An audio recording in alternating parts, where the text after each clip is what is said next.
So I see it as two ways, right? I see it one as wet clay. So it can sort of fit into any position before you mold that node.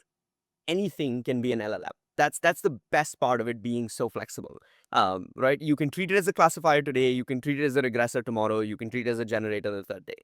So as you're coming up with your MVP system, it's amazing, right? It's a prototype solution at that stage. And then when you harden that clay, it's really good at one thing, and that thing is fluency. So it's not good at decision making. And if you use it for decision making, at some point in your journey, you will be like, oops, maybe we shouldn't have done that. But it's really good at fluency.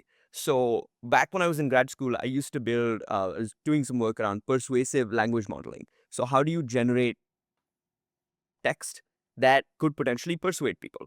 Um, and our biggest blocker there was fluency. So given a user query, we could come up with the best facts to try and convince you otherwise. Um, but we couldn't present those facts in a fluent way. And now LLMs can do that. So this is 4 or 5 years ago, right? And that's kind of where we were stuck with those systems. So if you start thinking about LLMs as another node in this like AI systems world or ML systems world, you start seeing a whole new set of problems that can be solved.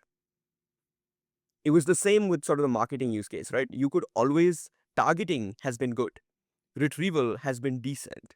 The only thing we didn't have is fluency. So if I could target you with the right material, how do I actually give you that final piece of text that you're going to read or video that you're going to watch? Now is unlocked. Uh, that's, I think, the hard clay version of the LLM. So there is a purpose for the LLM when you're demoing or MVPing, and then there is a separate purpose for the LLM when you're like in production.